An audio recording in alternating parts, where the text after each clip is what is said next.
किसी शहर के रेलवे स्टेशन पर एक भिखारी रहता था। वह वहां आने जाने वाली रेलगाड़ियों में बैठे यात्रियों से भीख मांगकर अपना पेट भरता था। एक दिन जब वह भीख मांग रहा था तो सूट बूट पहने एक लंबा सा व्यक्ति उसे दिखा। उसने सोचा कि यह व्यक्ति बहुत अमीर लगता है, इससे भीख मांगने पर मुझे जरूर अच्छे पैसे देगा। वह उस लंबे व्यक्ति से भीख मांगने लगा। भिखारी को देखकर उस लंबे व्यक्ति ने कहा, तुम हमेशा मांगते ही हो, क्या कभी किसी को कुछ देते भी हो? भिखारी बोला, साहब मैं तो भिखारी हूँ, हमेशा लोगों से मांगता ही रहता हूँ, मेरी इतनी औकात कहाँ कि किसी को कुछ दे सकूँ। लंबा व्यक्ति बोला, जब किसी को कुछ दे नहीं सकते तो तुम्हें मांगने का भी कोई हक नहीं है। मैं एक व्यापारी हूँ और लेन देन में ही विश्वास करता हूँ। अगर तुम्हारे पास कुछ देने को है तभी मैं बदले में तुम्हें कुछ दे सकता हूँ। तभी वो स्टेशन आ गया जहाँ पर उस लंबे व्यक्ति को उतरना था। वह ट्रेन से उतरा और चला गया। इधर भिखारी उसकी कही गई बात के बारे में सोचने लगा। उस लंबे व्यक्ति के द्वारा कही गई बात उस भिखारी के दिल में उतर गई। वह सोचने लगा कि शायद मुझे भीख में अधिक पैसा इसलिए नहीं मिलता क्योंकि मैं उसके बदले किसी को कुछ दे नहीं पाता हूँ, लेकिन मैं तो भिखारी हूँ, किसी को कुछ देने लायक भी नहीं हूँ। लेकिन कब तक मैं लोगों को बिना कुछ दिए मांगता ही रहूँगा?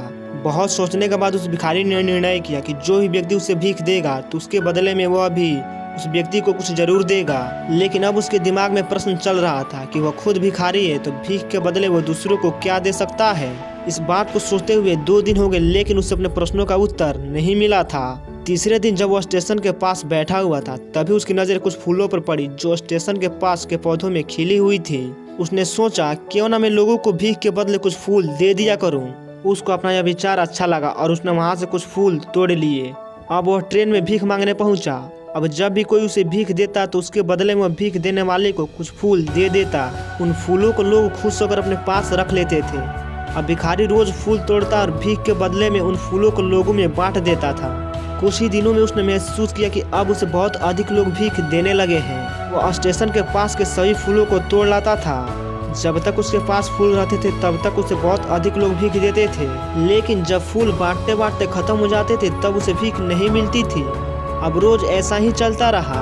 एक दिन जब वह भीख मांग रहा था तो उसने देखा कि वही लंबा व्यक्ति ट्रेन में बैठा है, जिसकी वजह से उसे भीख के बदले फूल देने की प्रेरणा मिली थी। वह तुरंत उस व्यक्ति के पास पहुंच गया और भीख मांगते हुए बोला, आज मेरे पास आपको देने के लिए कुछ फूल हैं, आप मुझे भीख दीजिए तो मैं बदले में आपको कुछ फूल दूंगा। उस लंबे व्यक्ति ने उसे भीख के रूप में कुछ पैसे दे दिए और भिखारी ने कुछ फूल उसे दे दिए। उस लंबे व्यक्ति को यह बात बहुत पसंद आई। वह बोला, वाह क्या बात है, आज तुम भी मेरी तरह एक व्यापारी बन गए हो। इतना कहकर फूल लेकर वह लंबा व्यक्ति अपने स्टेशन पर उतर गया। लेकिन उस लंबे व्यक्ति के द्वारा कही गई बात एक बार फिर से उस भिखारी के दिल में उतर गई। वह बार बार उस लंबे व्यक्ति के द्वारा कही गई लाइन के बारे में सोचने लगा और बहुत खुश होने लगा।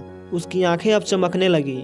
उसे लगने लगा कि उसके हाथ सफलता की वह चाबी लग गई है जिसके द्वारा वो अपने जीवन को बदल सकता है। वह तुरंत ट्रेन से नीचे उतरा और उत्साहित होकर बहुत तेज आवाज में ऊपर आसमान की तरफ देखकर बोला, मैं भिखारी नहीं हूँ, मैं तो एक व्यापारी हूँ। मैं भी उस लंबे व्यक्ति जैसा बन सकता हूँ, मैं भी अमीर बन सकता हूँ। लोगों ने उसे देखा तो सोचा कि शायद वह भिखारी पागल हो गया है और अगले दिन वह भिखारी उस स्टेशन पर कभी नहीं दिखा। लेकिन 6 महीने बाद इसी स्टेशन पर 2 व्यक्ति सूट बूट पहने यात्रा कर रहे थे।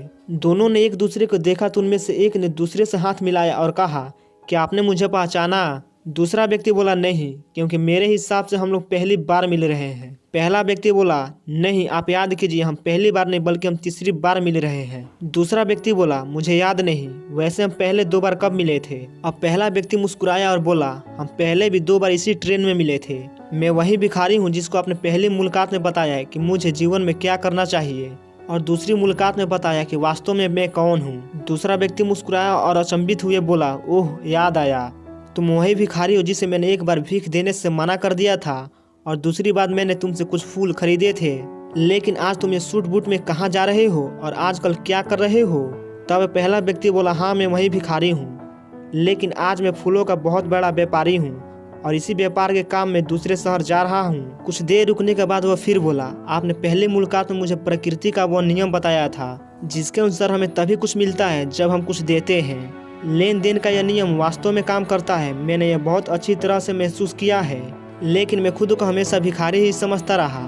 इससे ऊपर उठकर कभी नहीं सोचा और जब आपसे मेरी मुलाकात हुई तब आपने मुझे बताया कि मैं एक व्यापारी बन चुका हूँ। मैंने समझ लिया था कि लोग मुझे इतना भीख क्यों दे रहे हैं, क्योंकि वे मुझे भीख नहीं दे रहे थे बल्कि उन फूलों का मूल्य चुका रहे थे, क्योंकि इससे सस्ते फूल उन्हें कहाँ मिलते। मैं लोगों की नज़रों में एक छोटा व्यापारी था, लेकिन अपनी नज़रों में एक भिखारी ही था। आपके बताने पर मुझे समझ आ गया कि मैं एक छोटा व्यापारी हूँ। मैंने ट्रेन में फूल बांटने से जो पैसे इकट्ठा किए थे उनसे बहुत सारे फूल खरीदे और फूलों का व्यापारी बन गया। यहाँ के लोगों को फूल बहुत पसंद है और उनकी इसी पसंद ने मुझे आज फूलों का बहुत बड़ा व्यापारी बना दिया। दोनों व्यापारी अब खुश थे और स्टेशन पर साथ उतरे और अपने अपने व्यापार की बात करते हुए आगे बढ़ गए। दोस्तों, इस कहानी से हमें बहुत कुछ सीखने को मिलता है। कहानी में लंबा व्यापारी गिव एंड टेक के रूल को बहुत अच्छी तरह से जानता था। दुनिया के सभी बड़े व्यापारी इसी लाइफ रूल का यूज करके बड़े व्यापारी बन पाए हैं। इसी फॉर्मूले को उसने भिखारी को ही बताया। भिखारी ने इस नेचुरल रूल को अपना लिया और इसका असर उसके जीवन में साफ दिखाई भी देने लगा। वह जान चुका था कि उसे क्या करना चाहिए। यह कहानी हमें बताती है कि हम यदि अपनी सोच बदल ले तो उससे कुछ भी हासिल किया जा सकता है। यदि हम खुद को छोटा समझते रहेंगे तो हमेशा छोटे ही बने रहेंगे। बड़ा बनने के लिए हमें अपने विचारों को बदलना होगा। हमें खुद के बारे में बड़ा सोचना होगा, तभी हम बड़े बन पाएंगे। तो इस कहानी ने आपको इतनी बड़ी बात सिखा दी, तो इसके लिए वीडियो को लाइक करके चैनल को सब्सक्राइब जरूर कर लीजिएगा।